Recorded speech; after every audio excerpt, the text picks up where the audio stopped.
I'm in conversation with one of the founders of Ruby's Coffee.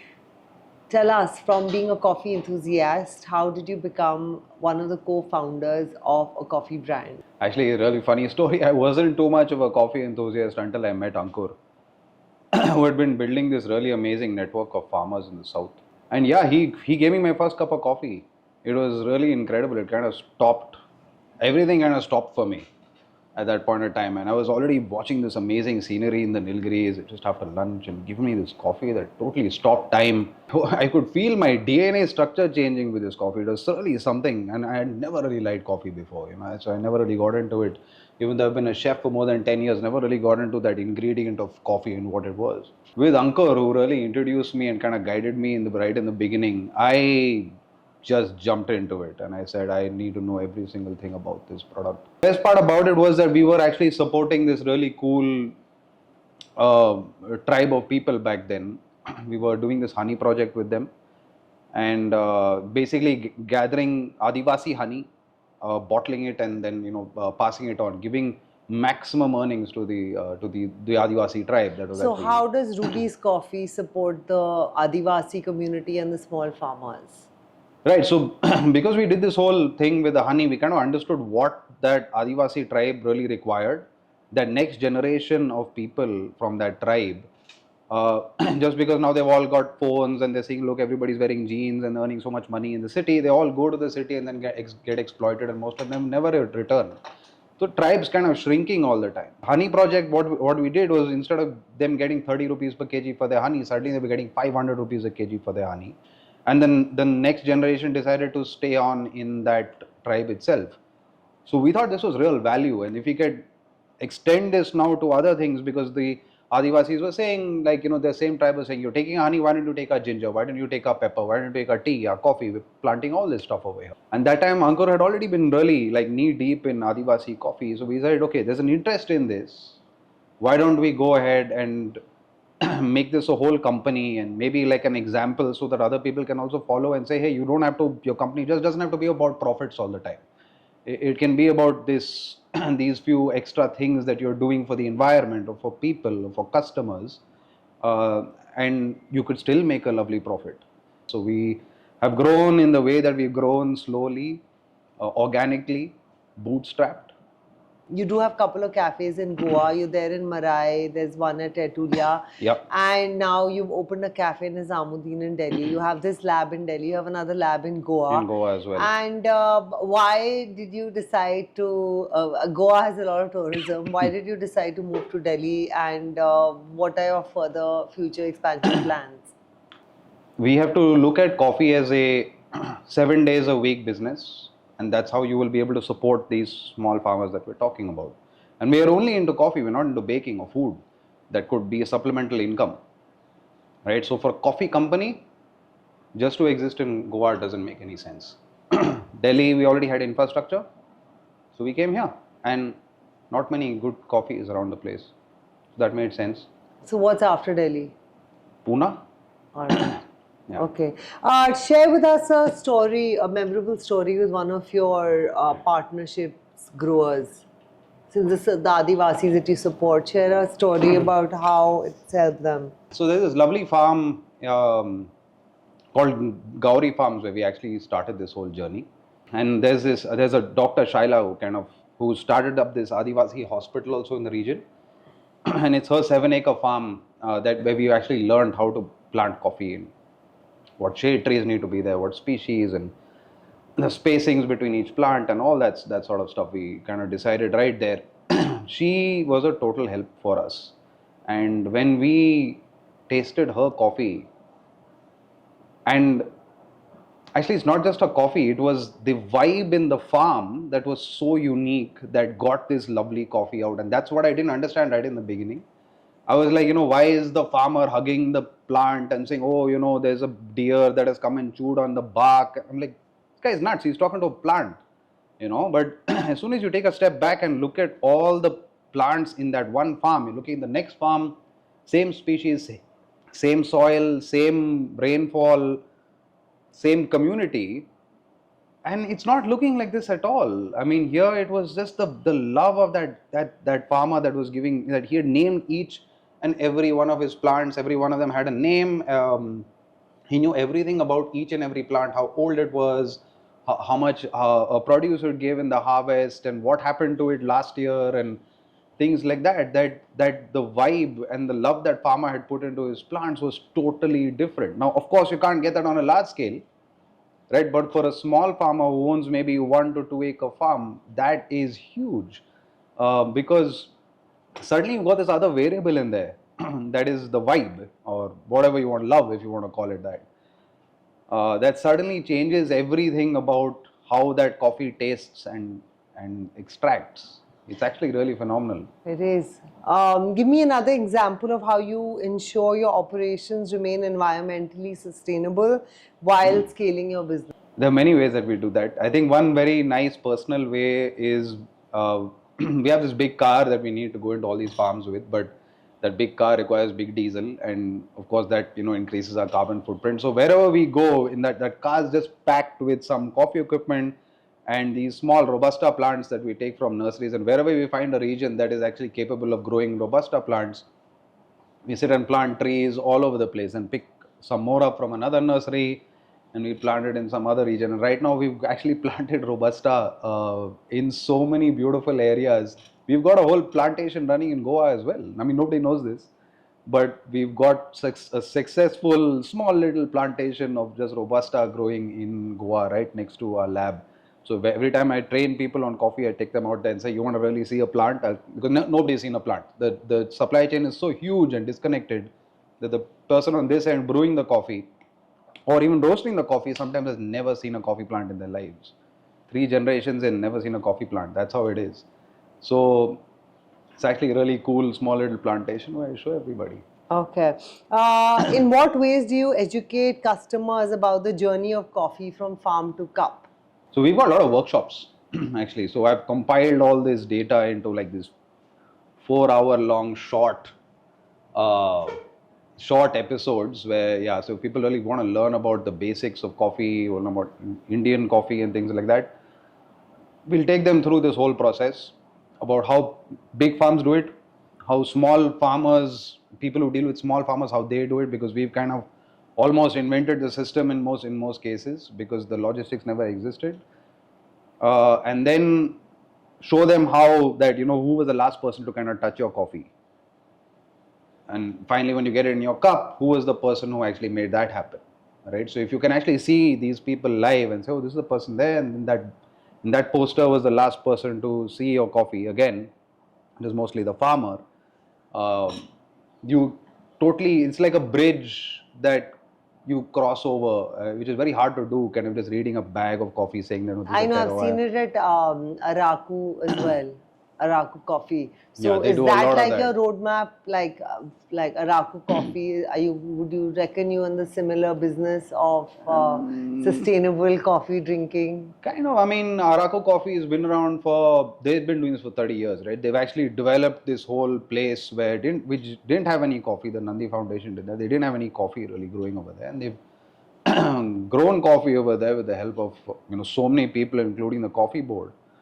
And given the Adivasis a really great livelihood in that area. So I would say kind of similar. There are a lot of now we are supporting a lot of farms now, and a lot of really cool stories down there as well, from I think 5 different coffee growing regions right now, and all their stories, like the little wins that they've had because of us. That hey, because of you we planted some more of the trees, and have we done this correctly? Because of you, we got to pay the salaries of all the employees in the farm effectively much earlier this year. So it's the small wins that keep adding up, that we keep having video calls with them now. I mean, we can't really go there all the time, but those small wins kind of add up. I would say our story is similar but different, because I mean, we didn't have any money, so the things that money would ease over for us, that never happened. In fact, because of that, we've been able to learn so many new things, right? We were dealing with farmers very, very differently because we didn't have the money, right, to kind of do that. So it's basically what we've done is we've built this whole company on a bunch of conversations and a network that has supported us in bringing this whole thing to light. I think it's such a Not the other great way story around. your brand has. So, are you guys looking at private equity, etc., going ahead? Not really. I don't think coffee wants us to grow that way. I think coffee says grow organically, so it's going to take a long time to just grow organically and be this kind of a company that serves this level of a coffee. Soon as we bring in equity, somebody else is calling the shots.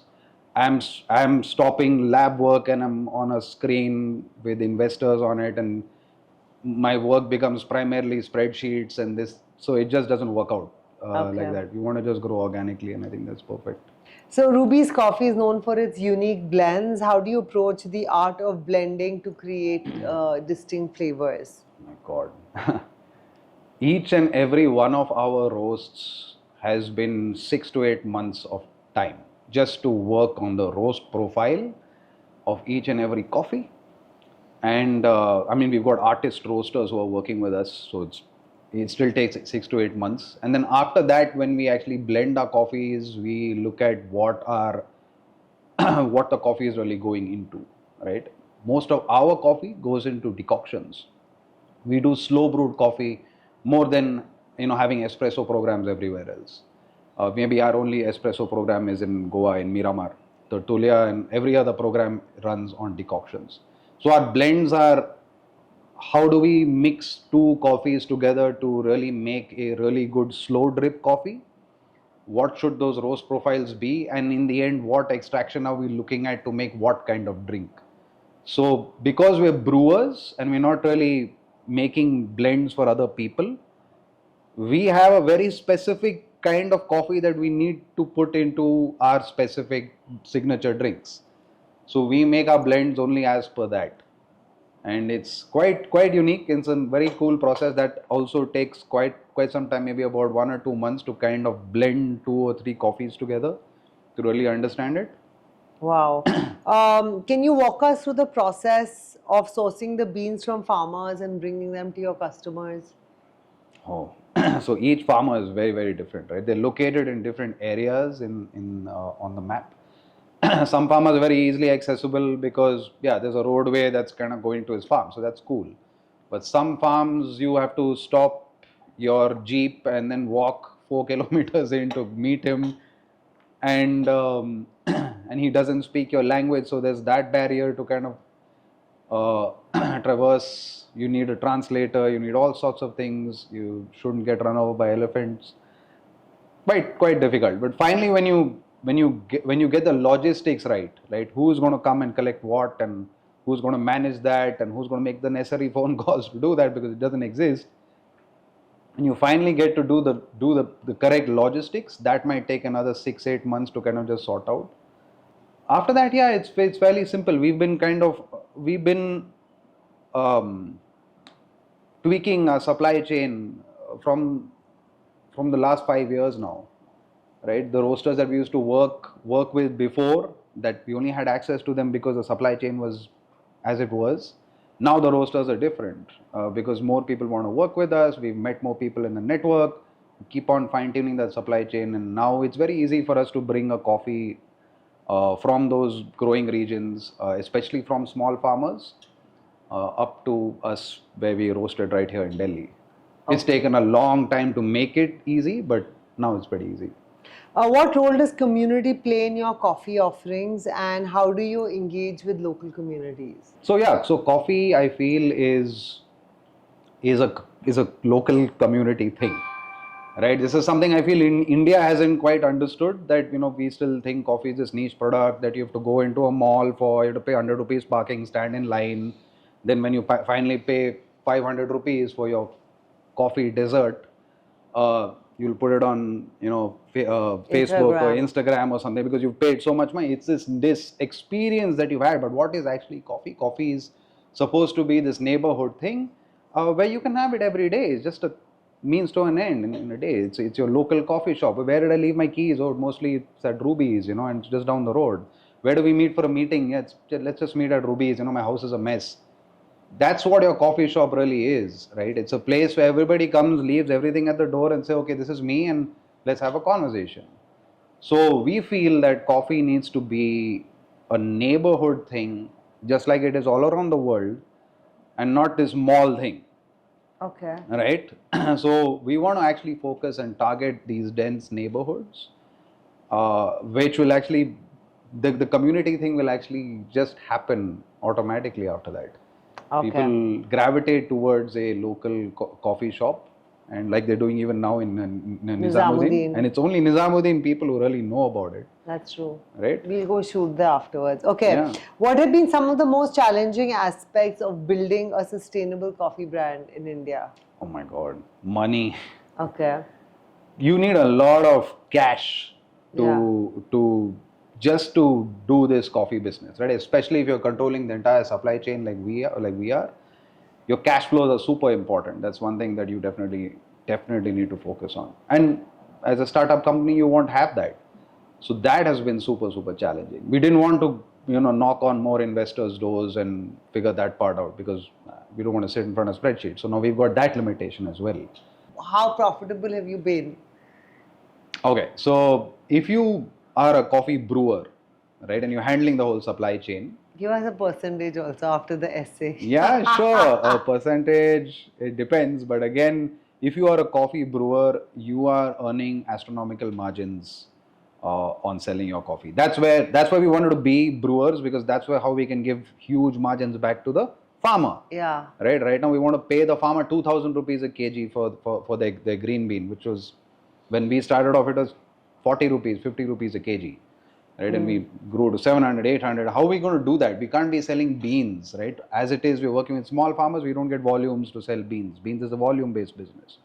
But if you brew coffee, then each kg can be sold for 30,000 rupees. Right? And that's a huge margin. Of course, you've got to control the overheads of the business, and so if you are good at that, got a good team to do that, you got a good flow in your business, you got a good idea, your business process is perfect, can't be, but still you will be earning pretty decent sums of money just brewing a cup of coffee. Like say a black coffee that if you're drinking right now from me, it maybe cost me 7 rupees to make that cup of coffee. So going ahead, what are your aspirations for Ruby's Coffee? I wanted to be a small company. Maybe we have 20, 30 outlets, not more than that. As soon as I stopped remembering, or if I don't know the first name of an employee, I'm like, we've grown too big. Okay. This is not where we want to be. This is not, more importantly, this is not where coffee tells us to be. I want to focus more on the product, focus more on small neighborhood outlets only. And that's it. Maybe Pune is the next place that we land up at, and maybe Bangalore, and I don't know. Okay. Anywhere there are these small concentrated residential neighborhoods. Okay. And why did you name it Ruby's Coffee? Ruby's is named after a dog. Okay. Okay, like many companies are. Yeah. But it was actually really funny. So Ankur, my co-founder, he's extremely bad at naming anything. Yeah. Okay, so when he comes up with names, I'm like, you know what, Ankur, why don't you just sleep today and I will make up the names and we will discuss them tomorrow. He started a mess in the Nilgiris. That's how we actually met, right? And it was a mess because where he was staying in the Nilgiris, he wasn't really getting really great food.